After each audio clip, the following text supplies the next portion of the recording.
Assalamualaikum warahmatullahi wabarakatuh. Bismillahirrahmanirrahim. Alhamdulillahirabbil alamin wassalatu wassalamu ala asyrofil anbiya'i wal mursalin sayyidina wa maulana Muhammadin wa ala alihi washabbihi ajmain. Amma ba'du.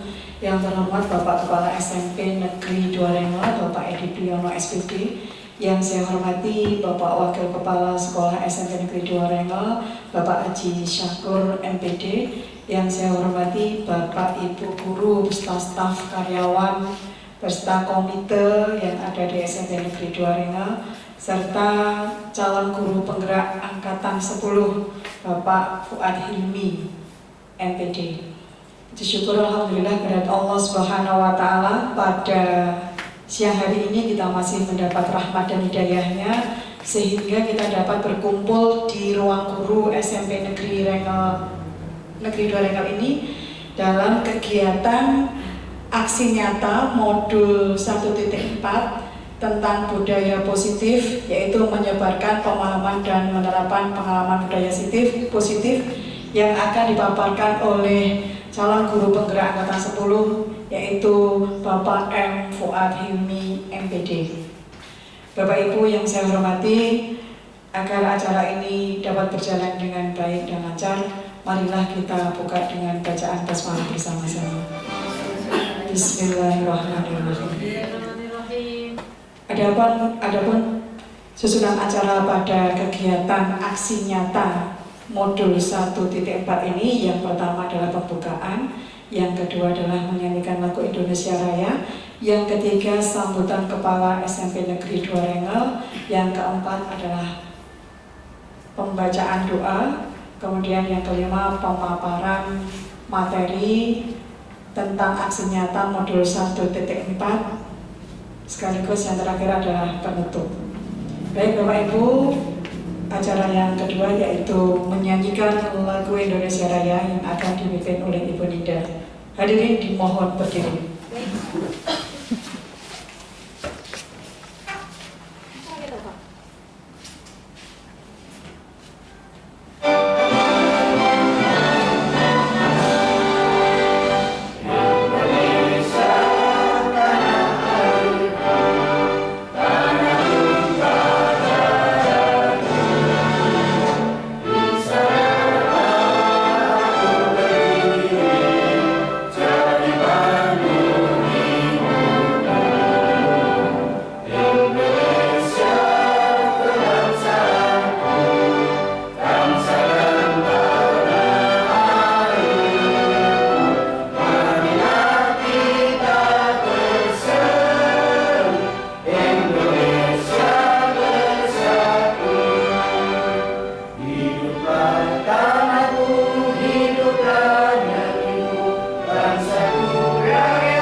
Hadirin dipersilakan duduk kembali. Bapak Ibu yang saya hormati, acara ketiga yaitu sambutan Kepala SMP Negeri Dwarenga. Kepada yang terhormat Bapak Edi Priyono SPD, disilakan.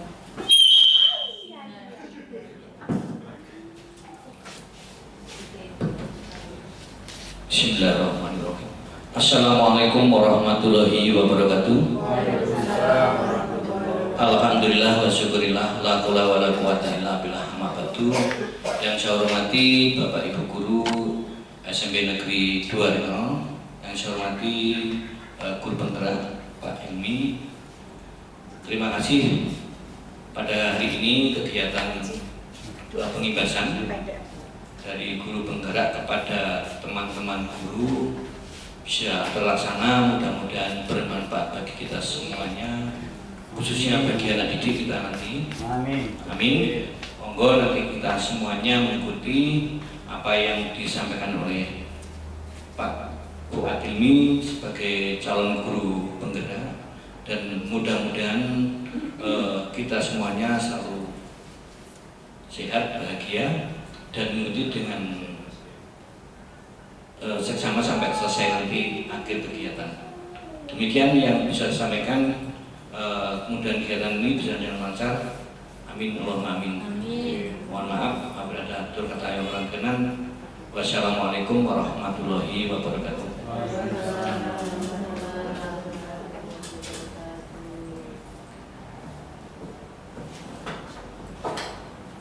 Terima kasih kami sampaikan kepada Bapak Kepala SMP Negeri 2 Reno. Bapak Ibu yang saya hormati, acara yang keempat adalah doa. Doa akan dipandu oleh Bapak Haji Syakur MPD. Pada yang terhormat Bapak Haji Syakur, disilakan.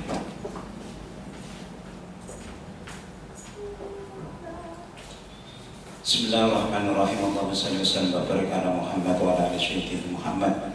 Walhamdulillahirabbil alamin, hamdan na'imin, hamdan syakirin, hamdan yafi ni'amah wa yakfi mazida, ya rabbana lakal hamdu kama yanbaghi li jalalika wa jalika wa 'azimi sultanika. Allahumma shalli wa sallim wa barik ala sayyidina Muhammadin al-fatih wal khatim lima sabaqa wa nashid al-haqq wal haqq al-hadi ila siratikal mustaqim.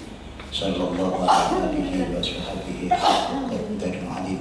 Allahumma inna nas'aluka salamatan fid din wad dunya wal akhirah wa ziyadatan fil ilmi wa barakatan fil rizqi wa tawbatan qabla al-maut wa rahmatan indal maut wa maghfiratan ba'dal maut. Allahumma hawwin 'alaina fi sya'atil maut wan najata minan nar wal 'afwa indal hisab. Rabbana la tuzigh qulubana ba'da idh hadaytana wa hab lana min ladunka rahmah innaka antal wahhab. Rabbana atina fid dunya hasanah wa fil akhirati hasanah wa qina adzabannar. Adkhilna al-jannata ma'al abrar ya aziz ya ghaffar ya rabbal alamin. Sallallahu alaihi Muhammadin wa ala alihi wasallam. Walhamdulillahi rabbil alamin. Taqabbal bisri asraril Fatihah.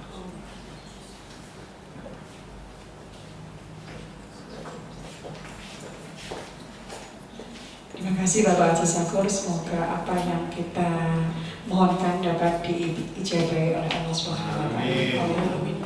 Bapak Ibu yang saya hormati, demikianlah pembukaan pada acara kegiatan aksi nyata modul 1.4.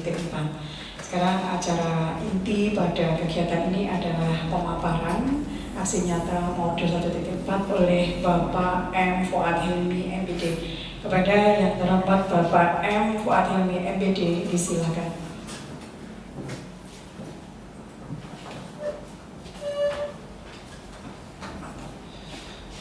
Terima kasih. Assalamualaikum warahmatullahi wabarakatuh. Yang terhormat Bapak Kepala SMP Negeri 2 Reno, Bapak Edi Priyono, Bapak Wakil Ketua, Wakil Kepala maksudnya, Kepala Sekolah SMP Negeri 2 Reno, Bapak Haji Abdul Syakur, dan Bapak Ibu sekalian. Grogi ya, di syuting grogi. Bapak Ibu, alhamdulillah kami mengucapkan terima kasih atas kesempatan yang diberikan di sini, dan terima kasih juga Bapak Ibu sudah hadir di sini di hari yang penuh berkah ini, hari Jumat. Kami berdoa semoga apa yang kita laksanakan di sini tercatat sebagai amal soleh, dan hajat Bapak Ibu semua segera dikabulkan oleh Allah Subhanahu wa Ta'ala. Amin ya rabbal alamin. Bapak Ibu, kali ini aksi nyata 1.4 yang akan saya sampaikan. Semoga ini bermanfaat untuk saya pribadi khususnya di perwasiat karena hari Jumat, dan kepada kita semua di sini. Semoga ini nanti bisa memberikan inspirasi bagi kita dalam rangka menciptakan budaya positif di SMP Negeri 2 Rengal. Tentu kita ingin apa yang terjadi di sini itu bisa berjalan dengan baik, dengan disiplin, tanpa harus ada hal-hal yang dirasa kurang nyaman yang membuat anak disiplin. Nanti akan kita bahas berbagai hal yang berkaitan dengan disiplin positif. Saya mau ke depannya. Ya. Apa ya? Iya. Saya menghadapkan ke sana ya. Biar enggak. Bapak Ibu, terkait dengan konsep budaya positif ini ada beberapa hal yang menjadi konsep inti. Yang pertama adalah perubahan paradigma belajar. Jadi tentang bagaimana kita berpikir, tentang bagaimana kita memandang belajar itu bagaimana. Kemudian motivasi perilaku manusia, kebutuhan dasar dulu, kebutuhan dasar manusia. Setiap manusia itu pasti punya kebutuhan. Nah, kebutuhan dasar apa saja itu? Ada beberapa kebutuhan dasar manusia, itu nanti akan kita bahas di sini. Dan ada beberapa hal yang mungkin belum masuk dalam konsep budaya positif ini, nanti kita bisa diskusikan di sini. Kemudian motivasi perilaku manusia. Ini nanti berkaitan erat dengan kebutuhan dasar manusia. Setiap orang ketika dia mau melakukan sesuatu pasti ada motivasinya. Jadi saya sempat bercerita sedikit, ngobrol-ngobrol motivasi saya ikut ini apa gitu. Nah itu kira-kira motivasi yang kuat apa tidak. Nah, semoga nanti bisa merubah motivasi yang lebih baik. Kemudian posisi guru kontrol. Posisi kontrol guru. Jadi guru itu punya kontrol terhadap murid, ada 5. Nah, yang paling bagus itu posisi yang mana, itu nanti akan kita bahas di sini secara singkat dan nanti mungkin kita akan diskusi. Selanjutnya disiplin positif nanti berkaitan dengan keyakinan kelas, segitiga restitusi dan juga segitiga restitusi. Nanti akan saya tampilkan beberapa video terkait dengan segitiga restitusi. Masuk yang konsep yang pertama yaitu pembelajaran dengan paradigma baru. Pembelajaran dengan paradigma baru merupakan pembelajaran yang dirancang sesuai kebutuhan peserta didik berdasarkan tahap perkembangan sesuai teori psikologi modern untuk mewujudkan pelajar Pancasila. Kalau dulu itu pembelajaran bersifat berpusat pada guru, Tapi paradigma baru yang akan kita gunakan di sini di Indonesia ini adalah bagaimana pembelajaran itu bisa berpusat pada murid. Dan pembelajaran bukan lagi bagaimana murid itu nanti sesuai keinginan guru, tetapi bagaimana agar guru itu bisa membimbing agar murid bisa berkembang sesuai dengan kodrat yang dimilikinya. Dalam paradigma pendidikan Ki Hajar Dewantara, Bapak Ibu, murid itu punya 2 kodrat. Yang pertama adalah kodrat alam, yang kedua adalah kodrat zaman. Kodrat alam itu seperti dia lahir di mana, kemudian bagaimana kondisi lingkungan alamnya, kemudian dia memiliki karakter sebagaimana, itu nanti masuk ke kodrat alam. Sedangkan kodrat zaman itu berkaitan dengan kondisi zaman saat ini, globalisasi saat ini. Nah, dalam paradigma pembelajaran, siswa itu bukan diibaratkan seperti kertas putih, bukan. Kalau kita kan biasanya paradigma kita itu kan anak itu seperti kertas putih, tergantung nanti orang tuanya mau menulis apa. Ya nanti yang ditulis itu sesuai dengan keinginan orang tua. Tapi kalau dalam paradigmanya Ki Hajar Dewantara, anak itu bukan kertas putih, tapi kertas yang sudah ada ini gambarnya. Tapi gambarnya masih samar. Dan tugas kita guru itu adalah menebali gambar itu, bukan dengan membuat gambar mereka. Nah, itu paradigma pembelajaran yang baru. Lanjut. Nah, tujuan pembelajaran tadi itu adalah mengarah ke sini, ke profil pelajar Pancasila. Nggak perlu nyanyi ya. Pelajar Pancasila. Apa lupa namanya? belajar Pancasila, beriman dan bertakwa. Nah, sebenarnya itu ada 5 ini. Beriman, bertakwa kepada Tuhan Yang Maha Esa, ini menjadi komponen inti. Kemudian berkebinekaan global, gotong royong, mandiri, benalar, kritis, dan kreatif. Semua ini nanti juga terkait dengan potensi yang dimiliki anak. Lanjut.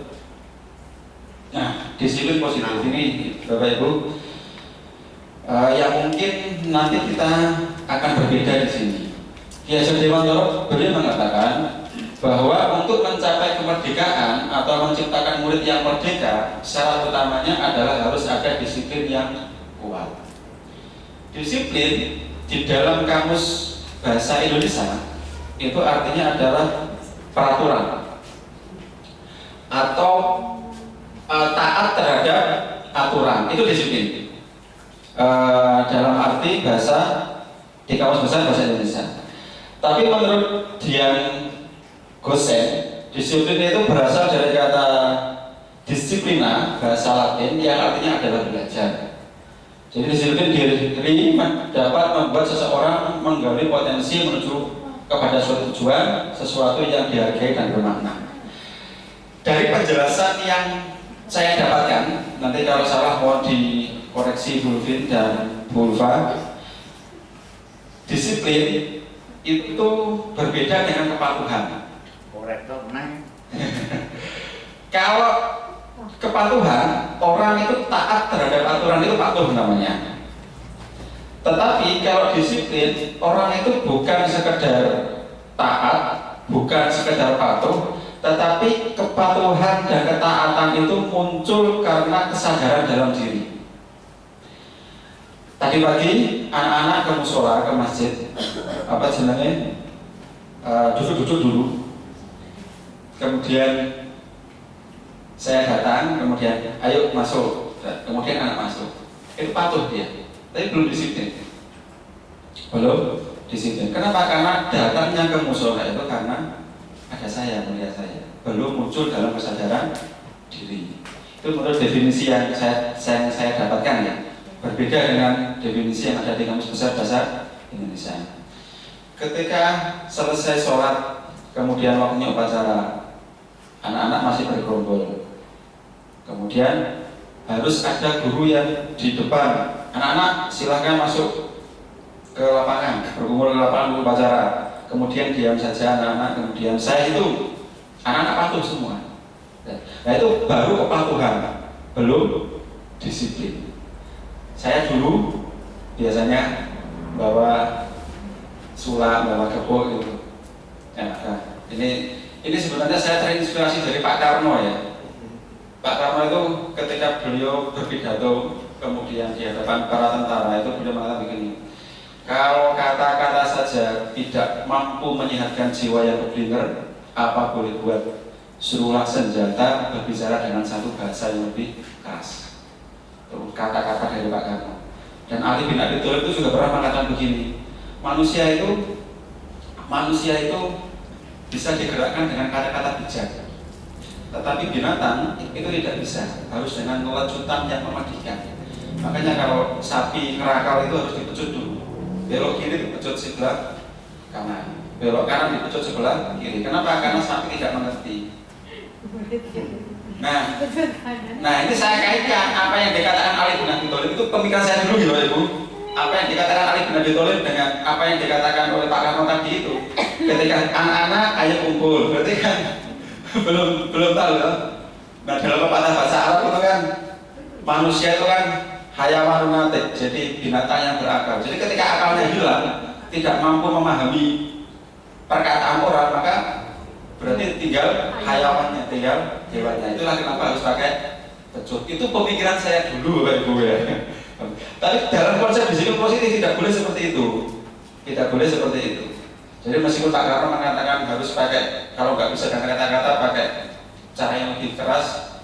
Nah, kalau dalam disiplin positif tidak. Jadi bagaimana kita nanti menangani anak-anak yang demikian itu bagaimana? Itu nanti ada di sini. Jadi disiplin itu ketika anak patuh dan patuhnya itu muncul dari dalam diri. Jadi sifatnya nanti autopilot. kita kan seneng ya kalau di sini anak-anak itu sudah autopilot, tidak perlu nunggu guru piket di depan, tidak perlu nunggu guru untuk masuk kelas, semuanya sudah enak sebagaimana mestinya. Lanjut, disiplin diri juga mempelajari bagaimana cara kita mengontrol diri dan bagaimana menguasai diri untuk memilih tindakan yang mengacu pada nilai-nilai yang kita hargai. Jadi intinya nanti di sini. Nah, kebutuhan dasar manusia. Pada hakikatnya Bapak Ibu, setiap orang itu bertingkah laku itu dalam rangka memenuhi kebutuhannya. Dalam konsep ekonomi juga begitu.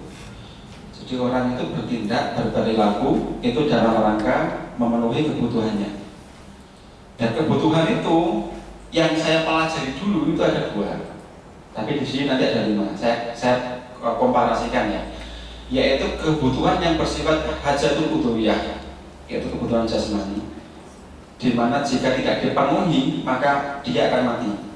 Contoh makan, minum itu hajatul udhiyah.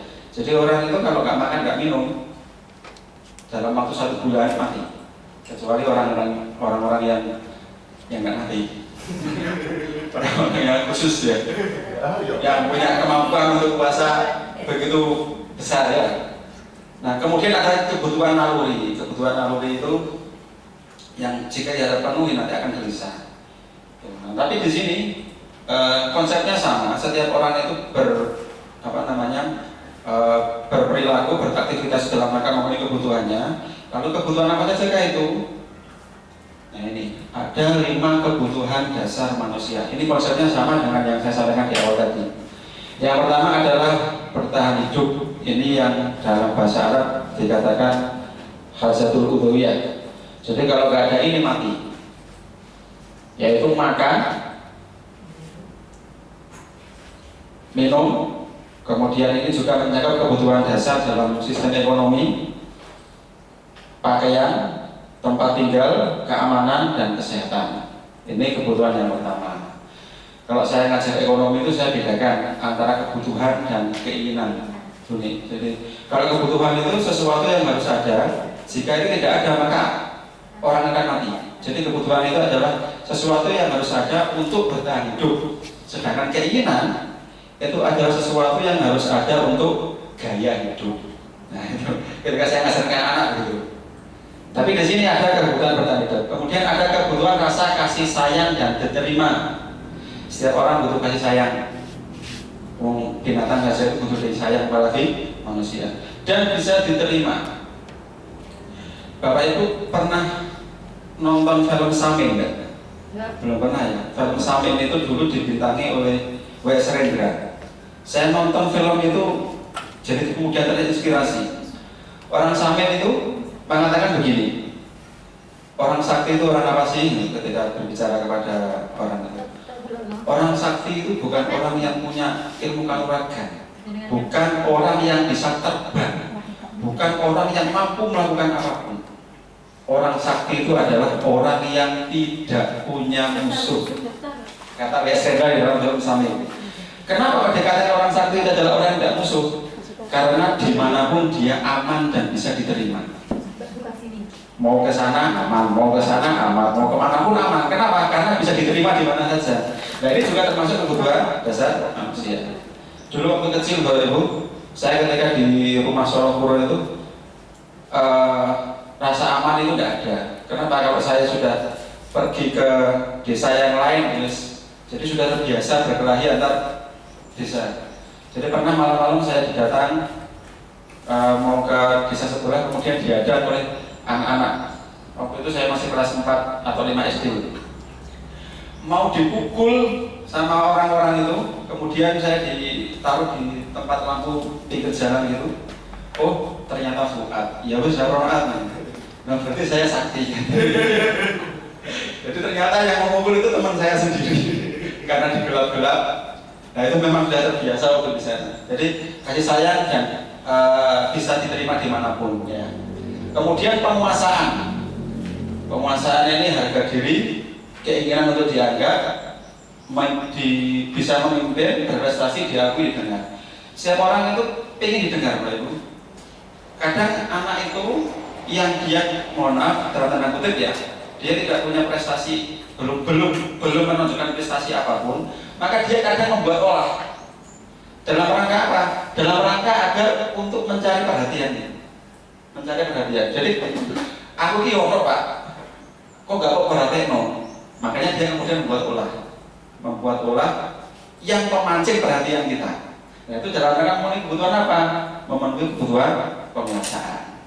Selanjutnya kebutuhan kebebasan dan kesenangan, yaitu kebebasan mandiri, memiliki pilihan, mencoba hal baru, mampu mengendalikan arah dirinya. Sedangkan kesenangan itu bermain, humor, antusiasme, dan ketawa.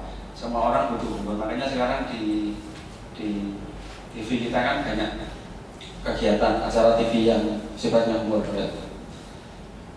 Nah, dalam rangka memenuhi kebutuhan itu tadi, maka motivasi yang muncul itu bisa dari dalam, bisa dari luar.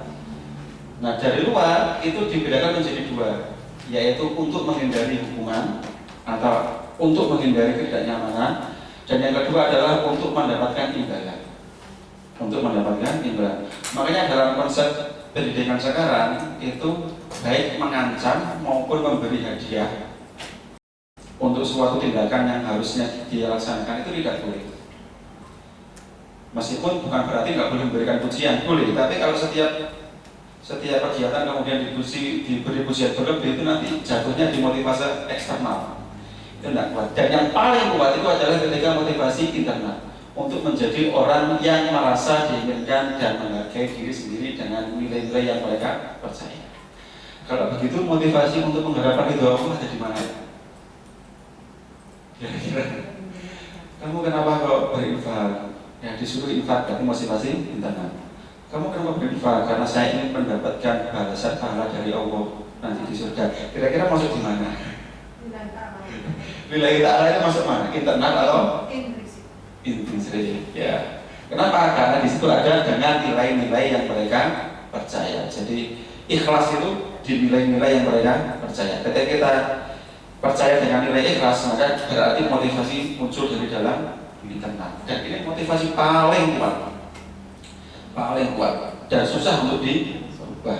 Dan inilah yang kemudian di dalam pembelajaran kita diminta untuk menanamkan motivasi ini, sehingga anak dalam berperilaku itu munculnya dari dalam sendiri, bukan karena takut hukuman, bukan karena ingin mendapatkan hadiah, bukan karena yang lain. Ikut CDP karena pengen jadi kepala sekolah, nah itu masuk motivasi eksternal. Nah itu nanti tidak akan kuat, akan bertahan lama. Jadi kalau motivasinya karena materi, maka harus dirubah motivasi itu agar tahan lama, agar tidak mudah goyah. Ya jenengan ikut karena apa? Itu tadi sudah tak sampaikan. Tidak perlu dibahas di sini ya. Tapi tetap semua nanti kita mengarahkan kepada situ ya, kepada motivasi internal. Jadi kalau Bapak Ibu, saya pribadi jika dalam beraktivitas hari ini itu masih termotivasi oleh eksternal, maka itu perlahan-lahan kita rubah akan menjadi motivasi internal. Kita sudah begitu. Mengumpulkan RPP bukan karena diminta ada pengawas, tapi memang itu menjadi motivasi kewajiban kita. Masuk pagi ya memang karena saya ngajar di sini, saya nyari berkah bekerja di sini, nanti biar barokah ya, maka saya harus taat terhadap aturan. Nah itu nilai-nilai yang dipercaya. Jadi mencari berkah itu nilai-nilai yang dipercaya. Kalau mencari berkat, nah itu eksternal. Aku kalau tahlilan dan udah berkat, itu gimana? Ya. Nah, ini sekarang masuk ke posisi kontrol guru. Sudah 31 menit dari acara. Jangan separuh. Gak kerasa. Kerasa. Posisi kontrol guru itu ada 5. Penghukum, pembuat rasa bersalah, sebagai teman, sebagai pemantau, dan sebagai manajer. Jadi apapun yang kita lakukan agar anak itu bisa baik, tidak terlepas dari 5 ini. Kira-kira pada saat kita memberikan tindakan ke anak itu agar anak itu bisa menjadi baik, apakah kita ke penghukum, perasa bersalah, teman, pemantau, ataukah manajer? Kira-kira yang mana? Misalkan begini, ayo deh yang dikumpulin tugasnya, kamu nggak kasihan saya atau nanti dimarahi Bapak Kepala Sekolah karena nilainya belum tak setor. Membuat rasa bersalah. Nah, itu berarti kemana? Gitu. Membuat rasa bersalah. Awas, angger kalau dikumpulin. Ya itu semua kita laksanakan dalam rangka apa? Dalam rangka anak itu taat. Nah, ketika anak taat posisi kita di mana? Nah, ini ada beberapa perbedaan antara hukuman, konsekuensi, dan restitusi. Hukuman itu tidak terencana atau tiba-tiba. Murid tidak tahu apa yang akan terjadi, tidak dilibatkan dan bersifat satu arah maksudnya dari guru dan berubah hukuman fisik. Kalau dalam definisi KBBI, hukuman itu sifatnya yang memberikan efek sakit,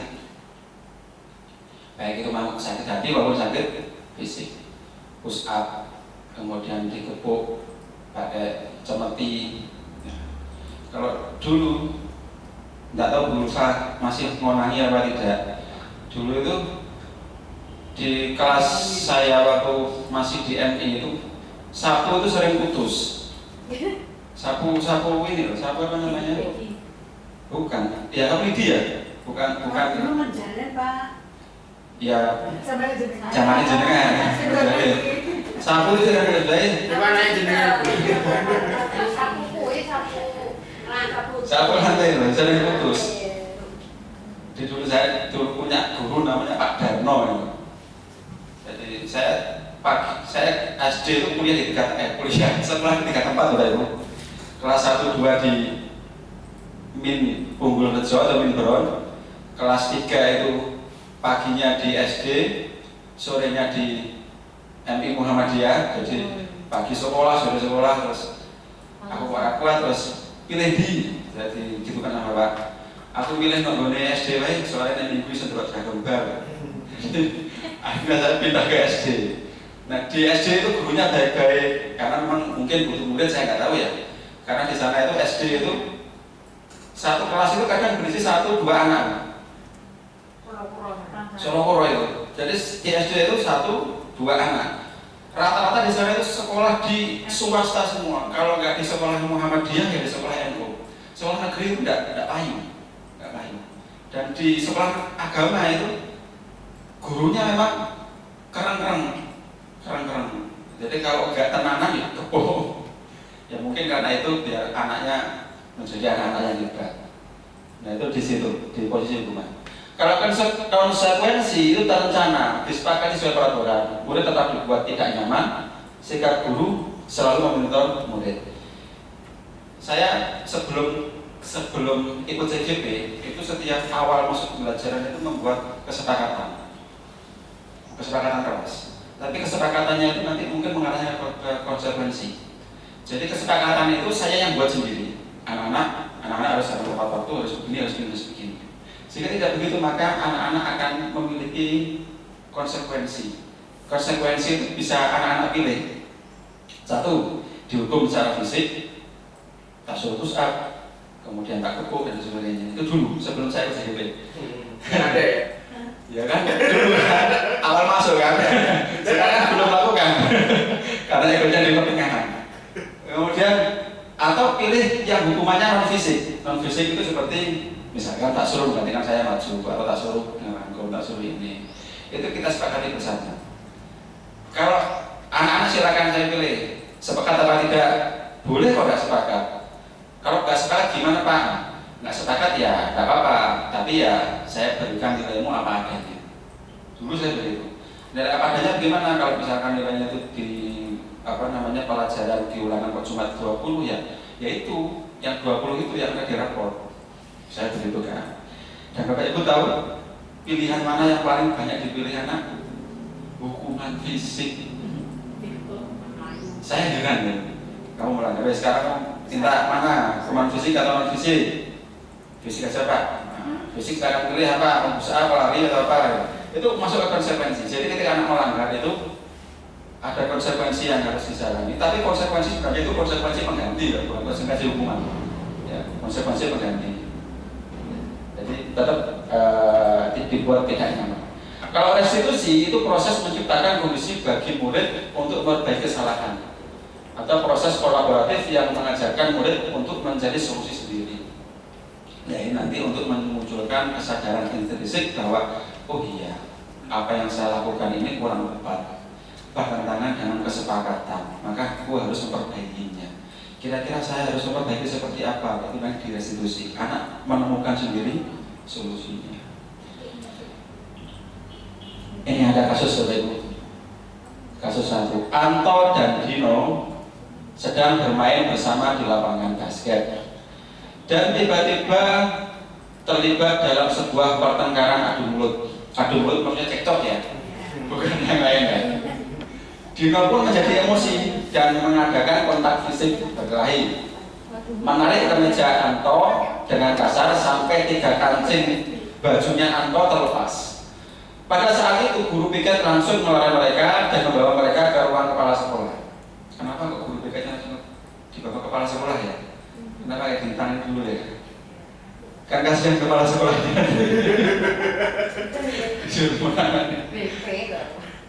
Ibu Suti sebagai kepala sekolah berupaya menenangkan keduanya, terutama Dino. Kemudian bilang begini, Dino, sepertinya kamu saat ini sedang marah sekali ya. Mendengar itu, Dino pun mengalir cerita tentang kesalahannya. Jadi ketika dibuat begitu, ini kalau dalam segitiga diskusi, belum nanti aja ya. Dino kemudian bercerita, mengalir begitu, menceritakan kejadiannya. Dino pun, Ibu Sudi pun melanjutkan bahwa semua membuat kesalahan adalah hal yang manusiawi. Jadi yang namanya manusia pasti punya salah, punya masalah. Dan bahwa mempertahankan diri adalah hal yang penting, wajar kalau mempertahankan diri itu. Namun, kita Dino memikirkan cara lain yang mungkin lebih efektif, karena saat ini Dino berada di ruang kepala sekolah. Apa iya harus begitu? Ya. Ibu Suti melanjutkan bertanya tentang keyakinan sekolah yang disepakati, serta apakah Dino bersedia memperbaiki kesalahan yang telah dilakukan terhadap Anto. Dino pun akhirnya perlahan mengaku. Kemudian Ibu Suti balik bertanya kepada Anto, hal apa yang bisa dilakukan Dino untuk memperbaiki masalah? Anto menjawab, saya perlu kancing saya diperbaiki Bu. Ibu saya akan sangat marah kalau melihat kancing baju saya lepas sampai 3 begini. Ibu Suti pun kembali bertanya ke Dino, apakah yang akan dia lakukan untuk menggantikan 3 kancing Dino yang 3 kancing Anto yang terlepas? Dino berpikir sejenak, namun menjawab, wah tidak tahu Bu, saya lihat kembali mungkin ya Bu. Ibu Suti berpikir sebentar dan menanggapi, kalau dilem akan mudah terlepas kembali Dino. Bagaimana kalau kamu menjahitkan saja? Bersediakah kamu? Dino tampak ragu-ragu dan menanggapi, menjahit? Mana saya tahu bagaimana menjahit Bu. Kemudian Ibu Suti meneruskan, apakah kamu bersedia belajar menjahit? Dino berpikir sejenak, memandang ke meja Anto dan menanggapi, yang mengajari saya siapa Bu? Dengan cepat Ibu Suti menjawab, Pak Irfan, guru tata busana. Dino kembali diam sejenak, memandang ke meja Anto yang tanpa kancing. Akhirnya Dino mengangguk tanda menyetujui dan sepanjang siang itu Dino belajar menjahit dan memperbaiki kemeja Anto. Terakhir kali terlihat kedua anak laki tersebut, Dino dan Anto pada jam pulang sekolah, mereka sudah bercengkrama dan bersenda gurau. Kira-kira posisi Bu Siti tadi sebagai apa? Sebagai pembuat merasa bersalah, pembuat hukuman, teman atau apalagi tadi ya? Manajer, satunya lagi apa ya? Lali ya. Saya lagi. Hukuman, pembuat merasa bersalah, kemudian teman, pemantau dan manajer. Ya, posisi Bu Suti, posisi apa beliaunya? Manajer dan teman. Manajer dan teman. Berposisi sebagai teman gitu ya. Gitu kok ini. Oke, saya lanjutkan lagi.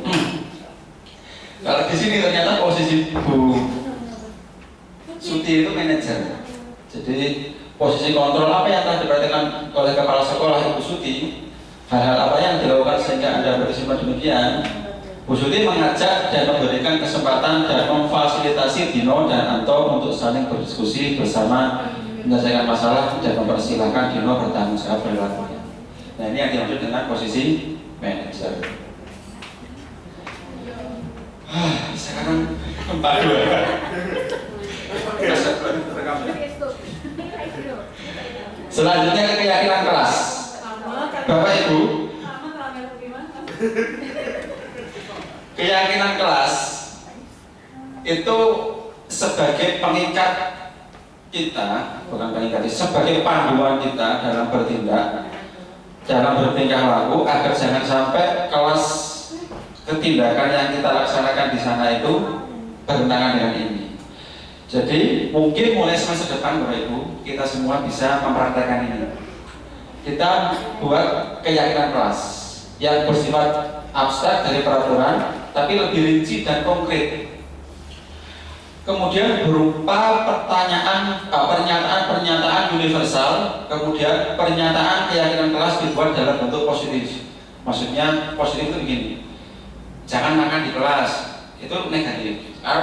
Ada kata jangan itu katanya negatif. Jadi kalimatnya diganti kalimat positif. Jadi misalkan makan di kantin pada saat jam istirahat, yaitu positif. Atau misalkan jangan terlambat, itu negatif, diganti positif. Masuk tepat waktu. Jangan mengganggu temannya, itu negatif, diganti saling menghormati. Nah, ya itu nanti dijelaskan. Kita buat kesepakatan itu, kemudian kesepakatan itu ditempel dan menjadi bagian kita. Kemudian keyakinan kelas sebenarnya tidak terlalu banyak, tidak usah tambah tambah bingung, sehingga mudah diingat dan dipahami oleh semua warga kelas. Keyakinan kelas sebaiknya sesuai yang dapat diterapkan di undang tersebut. Semua warga kelas itu berkontribusi dalam pembuatan keyakinan kelas lewat kegiatan curah pendapat. Nah, ini poin pentingnya di sini. Jadi keyakinan kelas itu muncul dari anak sendiri. Guru mengarahkan, kira-kira kelas kita dibuat enaknya bagaimana ya? Kemudian ada anak usul curah pendapat. Usul. Kalau ada usul ya, makanya nanti ada yang namanya pernyataan pemantik. Misalkan, anak-anak, misalkan kamu suka nggak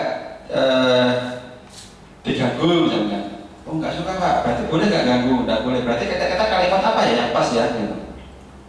Anak akan mengusulkan. Jadi anak dikasih kata-kata pemancing, kata-kata pemantik yang nanti membuat mereka akan jadi usul. Oh, bersedia meninjau kembali waktu-waktu. Oke, saya lanjutkan. Pembuat keyakinan kelas atau sekolah. Guru berperan dalam mewujudkan terbentuknya keyakinan kelas atau sekolah dengan adanya kesepakatan antar guru dan murid. Jadi keyakinan nanti disepakati oleh guru dan murid.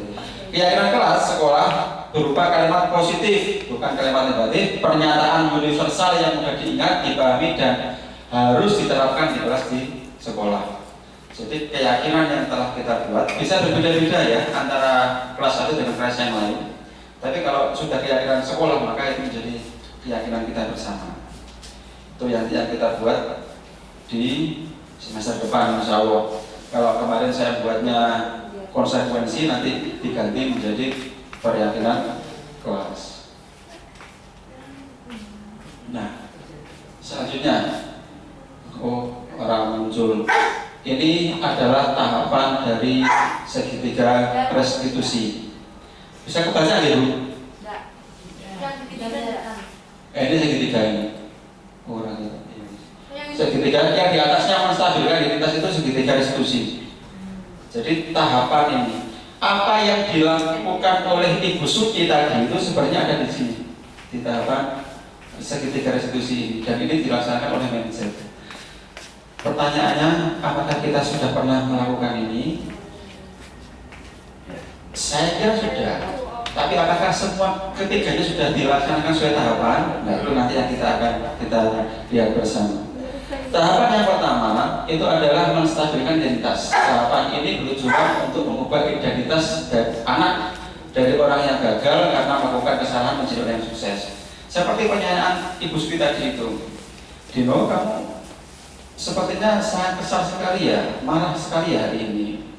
Jadi itu membuat menstabilkan identitasnya. Jadi tidak harus kembali, kamu kenapa? Enggak. Tapi kamu kok kelihatan merasa sekali hari ini ya, kenapa? Jadi istilahnya itu anak dibuat dari anak yang gagal menjadi anak yang berhasil. Sama enggak dengan begini?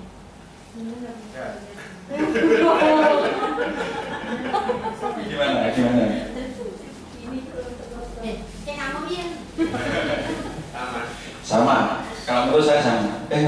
Jadi istilahnya itu identitasnya itu distabilkan biar dia tidak langsung dijudge.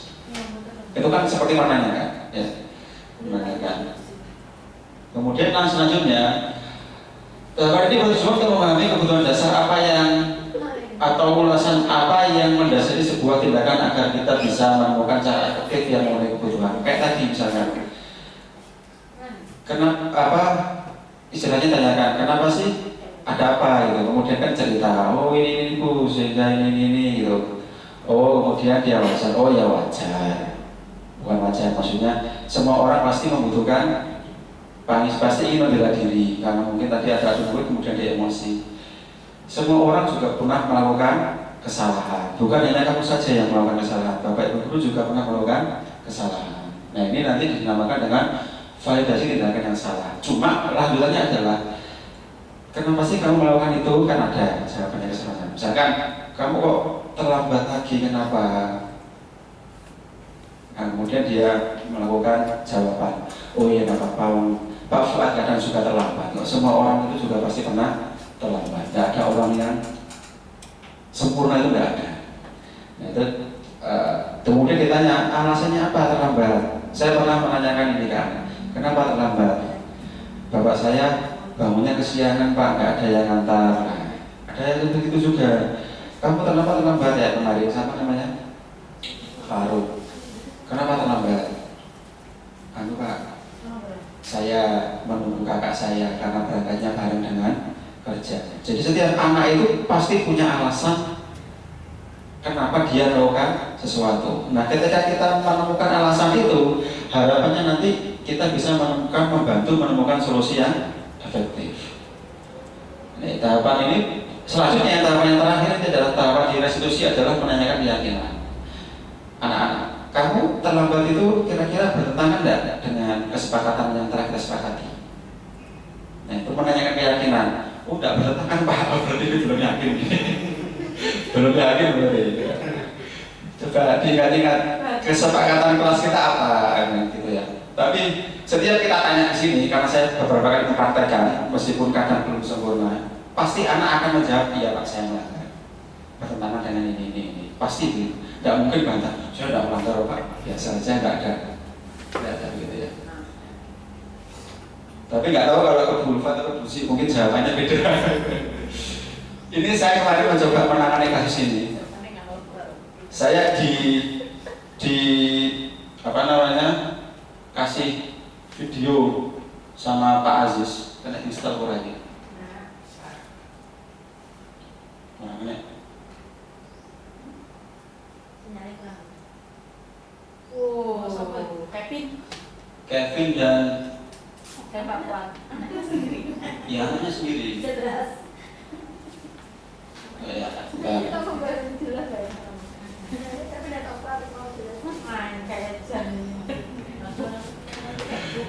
Intinya begini Bapak Ibu, kemarin Pak Aziz itu video protes ke saya, Mas piye orang kena video. Oh di sini aja gitu. Nah di Canva ini, Bismillah, moga-moga bisa. Video kemudian meja itu terisi tulisan-tulisan, ono gambar panco, ono tulisan jenenge bapak Madri Yono dan sebagainya. Piye Mas kok koyok ngene iki ngono. Nah, terus akhirnya saya kemudian mencoba, saya emosi. Piye cara berlulus untuk mengakhiri masalah. Kemudian akhirnya apa saya pikir? Ya, sebenarnya Bapak Ibu.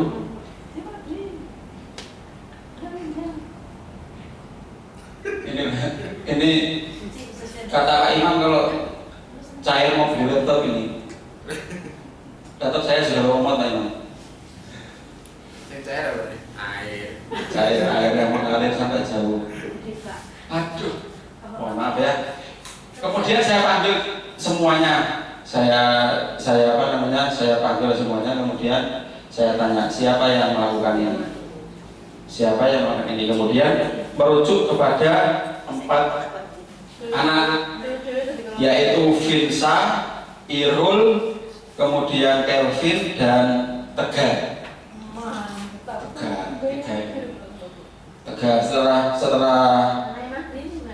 kemudian paginya sebelum saya panggil, Vinsanya nggak datang. Kemudian siapa namanya, Tegar itu langsung ke kelas, kemudian ngecat, Pak, punya saya ketat cat Pak. Belum dilakukan segitiga itu sih kalau berhasil. Ya, Ampuh gitu. iya gitu. Terus akhirnya Ampuh aku tidak. Luar biasa, beneran sapu. Dari pasti itu. kemudian akhirnya 2 anak ini saya panggil, Nggak bisa ya? Oh ini di sini. Ditanya Mas. Ya ceritanya Pak ya. 2 anak ini saya panggil. Kemudian saya tanya, Kelvin dan Irul, apakah benar sampean berdua yang melakukan coret-coret di meja ini? Kemudian Kelvin menjawab, iya Pak, saya yang melakukan. Kemudian Irul juga, iya Pak, iya saya yang melakukan. Ya, saya yang melakukan. Kemudian saya tanya lagi, kenapa gitu. Kemudian jawabannya beda ternyata. Si Kelvin bilang begini, saya gabut Pak. Jadi jawaban Kelvin itu gabut. Saya gabut Pak, daripada nggak ngapa-ngapain ya tangan saya itu kayak gerak sendiri gitu, kayak gerak sendiri. Orang gabut kan kadang dia nggak sadar juga tuh apa gambar apa gitu. Kertas itu penuh. Terus ngomong gaya gabut ya. Orang-orang yang main kampungnya. Bengi-bengi bisa deh. Kemudian saya dari begini, karena iya ya, memang orang itu kalau gabut dan ngapa-ngapain itu juga bingung ya. Kadang tanganku gerak-gerak sendiri. Saya juga kadang gitu nanti. Jadi kalau nggak ngapa-ngapain itu ya gabut, ya sudah. Akhirnya kadang tangan gerak sendiri.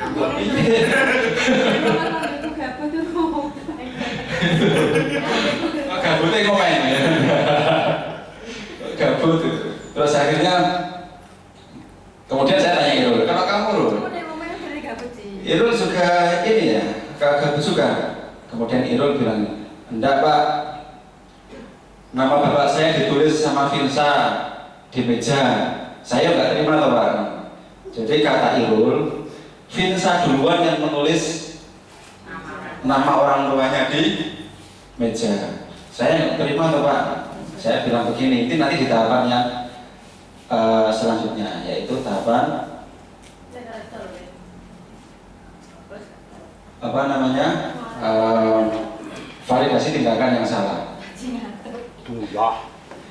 Di sini kemudian saya bilang ke apa namanya, Irul, oh iya Irul, yang namanya orang itu kalau orang tuanya dihina pasti akan marah. Bukan hanya kamu, saya sendiri pun juga kalau orang tua saya dihina ya saya tentu akan marah. Itu juga akan marah. Jadi itu salah satu contoh untuk validasi dengan salah. Intinya anak itu menyampaikan kenapa sih anak itu melakukan itu. Kenapa sih anak itu? Sugeng rawuh Pak Amari. Nah kemudian langsung ke tahapan yang ketiga adalah menanyakan keyakinan. Menanyakan keyakinan. Saya pakai cerita saja karena apa namanya, responnya kok mati Pak. Oh, tak apa nih Kak? Pak Amari langsung Langsung kader. Ya. Mari kelas wali kok. Gendrit. Nah ini menanyakan keyakinan. Saya tanya kepada anak-anak, apa yang kamu buat coret-coret di meja itu, kira-kira itu melanggar apa tidak? Iya Pak, itu melanggar. Kira-kira melanggar apa? Katanya ini Pak merusak fasilitas sekolah. Oh ya, kemudian saya tanya lagi, terus kira-kira apa yang harus dilakukan? Nah, ini proses restitusinya di sini. Kira-kira harus apa yang dilakukan? Kemudian dia bilang begini, bagaimana kalau saya cat? Karena memang sebelumnya di kelas itu memang ada sisa catnya untuk ngecat tembok dulu yang dibuat apa namanya peta dunia itu, kita bahas ada beberapa. Sudah, tapi syaratnya kalau mau dicat tidak boleh dicat di dalam, harus dibawa keluar. Nah setelah proses ini anak-anak keluar untuk melakukan ngecat.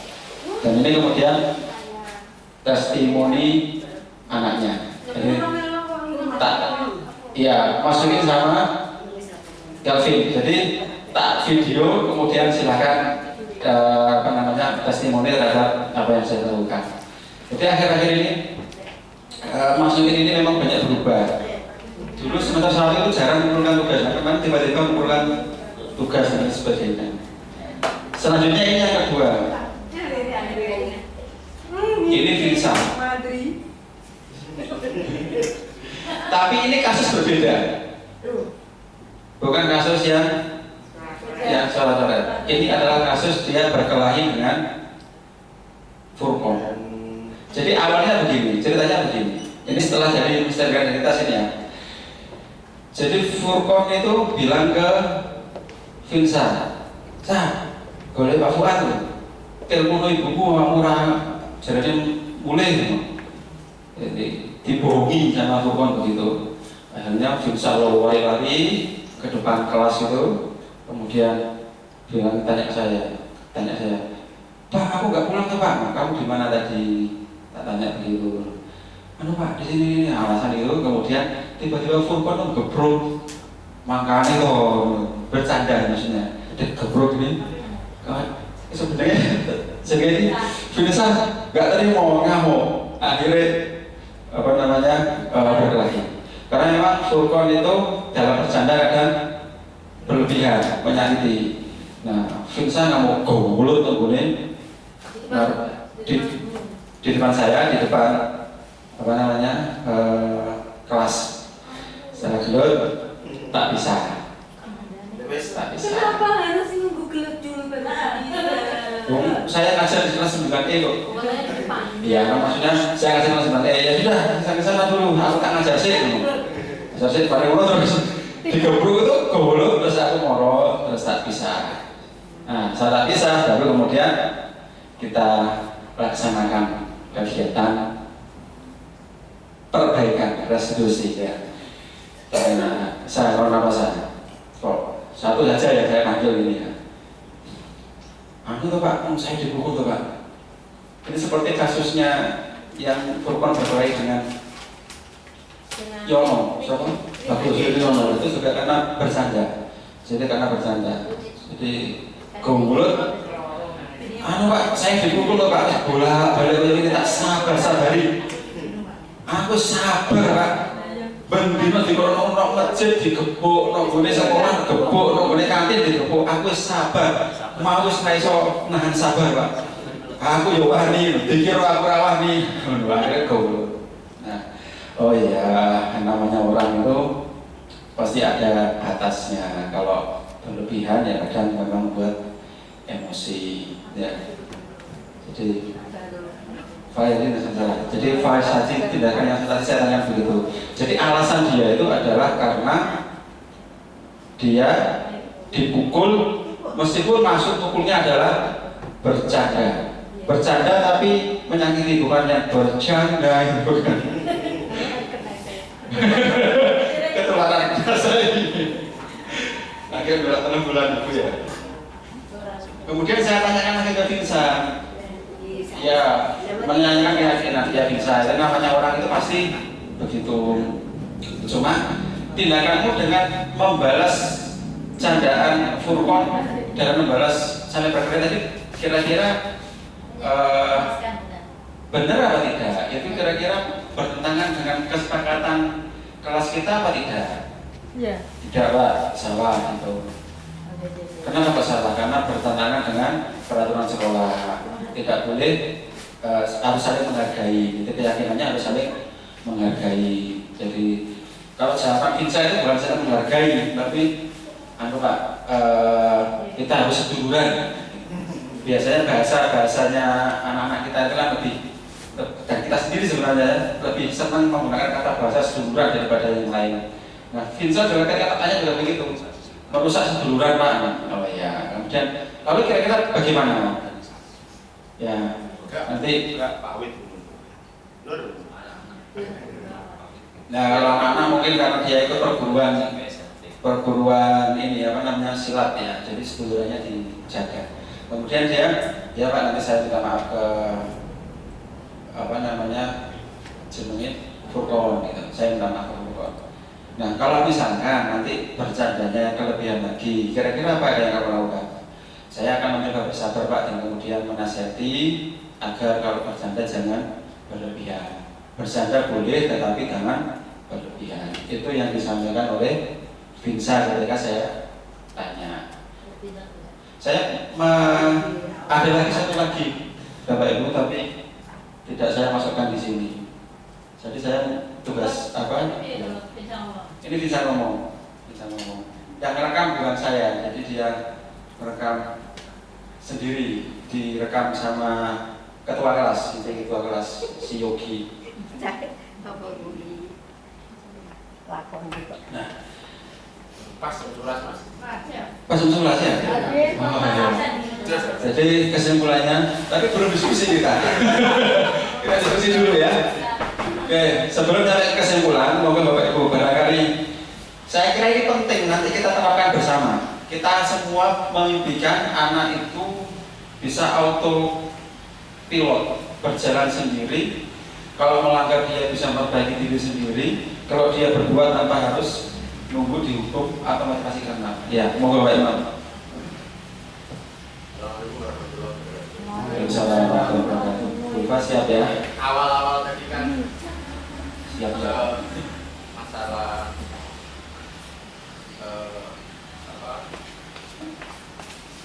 binatang gitu. Jadi kalau binatang itu kalau nggak dipukul kan ya bisa. Kemudian kalau menurut filosofi Ki Dewantara dan siapa tadi yang orang luar itu kan tidak boleh seperti itu. Jadi kan kesannya itu kan bertentangan. Nah, kalau menurut jenengan itu kan berarti kan bertentangan itu mesti kan ada yang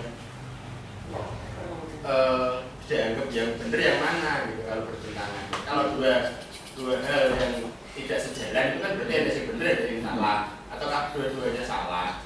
Kan nggak mungkin dua-duanya betul kalau bertentangan ya. Iya. Itu menurut jenengan bagaimana? Baik, terima kasih. Saya jawab sebagai seorang cegiri Mas ya. Jadi memang dalam kondisi tertentu itu kadang kata-kata tidak tidak mempan. Jadi kata Pak Karno, kalau kata-kata saja tidak bisa menyehatkan jiwa yang terpikir, apa boleh buat, suruhlah senjata berbicara dengan satu bahasa yang lebih keras. Itu konteksnya adalah dalam rangka pemberontakan, maksudnya gerakan separatis. Ya, apakah itu bisa diterapkan ke anak? Maka dalam proses pendidikan itu sebaiknya tidak menggunakan kekerasan. Sebaiknya tidak menggunakan kekerasan. Tetapi dalam dunia kepolisian ya tidak begitu. Di dalam dunia nyata, karena intinya kan kita belajar gitu. Jadi kalau belajar itu jangan langsung diterapkan hukuman itu. Kalau dalam dunia polisi ya tetap ada penjara. Nanti kalau nggak ada tidak ada hukuman, tidak ada ini, ya penjara nggak ada, terus kafir direstitusi, ada koruptor direstitusi. Kenapa kamu korupsi? Oh iya. Ya kayak siapa yang gitu, ya. Jadi memang apa yang dikatakan oleh Pak Karno tadi itu, dan juga apa yang disampaikan oleh ahli PKB yang saya sampaikan di awal tadi, idealnya orang itu diberitahu itu manut, karena orang itu paham bahasa manusia. Ketika dia sudah tidak paham bahasa manusia, maka manusianya itu harus dikembalikan. Dalam bentuk apa? Dalam bentuk menyingkirkan hewannya. Karena dalam pepatah Arab itu adalah manusia itu hayawanun natik, hewan yang berakal. Nah, ketika diberitahu enggak ini, berarti hewannya masih ada di situ. Maka harus diusir dulu biar nanti orangnya kembali dan kemudian bisa kita ada bicara. Tapi dalam konteks pendidikan ini tidak boleh seperti itu. Tidak boleh. Karena menyakiti itu kadang menimbulkan bekas luka. Saya itu sering membaca begini ya. Paku itu kalau ditancapkan di kain, kainnya bisa dicabut. Tapi lukanya kan oh ya, pakunya bisa dicabut ya. Habis dipaku, tapi kan lukanya masih. Itu. Jadi tidak boleh begitu. Kalau dulu saya ngengkel, enggak kan kayunya kayu hidup kok, kalau dipaku di tubuh malah nanti tumbuh tunas yang baru gitu. Tapi tetap akan menimbulkan buka, jadi tidak boleh. Jadi begitu Mas Imam. Jadi meskipun ini bertentangan, bukan bertentangan ini, ada tempatnya sendiri-sendiri. Tempatnya Ki Hajar Dewantara dan tempatnya Diane Gosen ini adalah disiplin dalam rangka pembelajaran. Sedangkan yang dikatakan oleh Pak Karno dan ahli PKB tadi itu adalah konteksnya dalam masyarakat umum yang luas. Meskipun kata Umar itu Umar bukan anaknya Bulfa ya. Umar bin Khattab itu memerintahkan orang tua itu agar menggantung cemeti di atas apa namanya pintu dalam rangka untuk menakuti anak. Tapi itu dulu, orang dulu dengan orang sekarang beda. Kodrat zaman dulu dengan kodrat zaman sekarang beda. Ini yang saya jawab sesuai dengan pemikiran CGP Pak Iwan. Kalau masuk kodrat apa? Bulfa kodrat apa? Tadi kata Bulfa. Guru saya itu ada yang namanya Pak Kodrat. Jadi ketika bicara kodrat itu saya selalu ingat guru saya ini, Pak Kodrat, guru ngaji. Ada lagi? Jam 11.04 tadi mulai jam 11, jam 10 sudah waktunya azan. Bu Cik, Pak Ustaz, mari. Nggih monggo. Lebih syuting. Bulfa tolong di. Masih orang takut ya takut lah. Iya, terima kasih. Soalnya saya sependapat dengan Pak Ustadz, tapi saya masih perlu penjelasan Pak Ustadz. Kalau tadi ada meja yang dipaku kemudian dicabut pakunya, mejanya tetap membekas, saya kira sama dengan kertas putih ini. Kalau misalnya ada dibentak satu kali dengan verbal ini sudah lewat, dua kali pucat. Kalau mau dikembalikan dengan cara apapun tetap tidak bisa. Tapi Gusti Allah tadi ya. Gusti Allah itu kan juga menyiapkan surga dan neraka. Ketika mengingatkan umatnya pasti itu. Kowe kok nek ngene. Nah, itu ancamannya adalah surga. Kalau begini apa nanti ibaratnya adalah surga. Bagaimana kalau Gusti Allah saja juga memberikan ancaman terhadap kita? Tujuannya kan satu, supaya manusia itu baik sehingga nanti dimasukkan ke surga. Saya kira sama, kita juga begitu memberikan ke siswa itu kan tujuannya sama, supaya baik sehingga nanti di masyarakat juga mereka juga baik, tidak melakukan hal-hal yang tidak kita inginkan.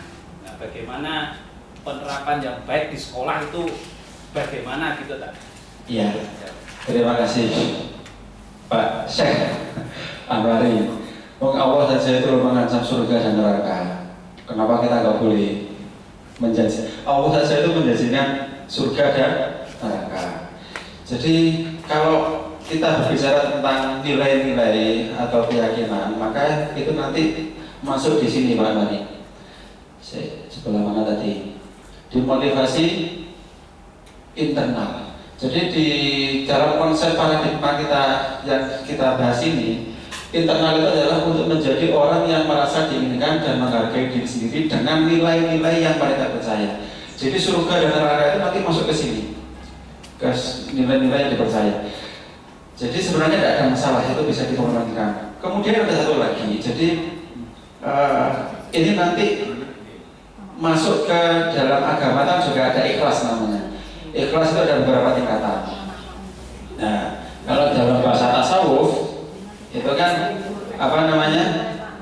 Ikhlas itu bukan karena ya ikhlas ya, tapi tingkat yang tertinggi itu bukan karena memang pingin surga atau neraka, tapi karena memang sadar bahwa kita itu makhluk Tuhan.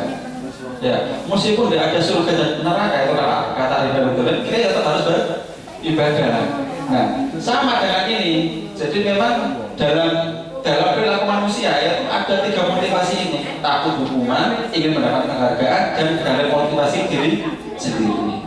Jadi ketiga-tiganya itu bisa dilaksanakan, tetapi yang paling bagus kalau tingkatan ikhlas tertinggi itu adalah yang dia beribadah memang karena dia sadar sebagai makhluk Allah, bukan karena surga dan neraka.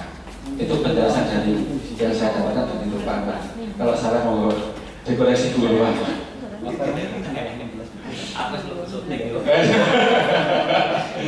Sudah, Bu Lufi mungkin mau memberikan arahan.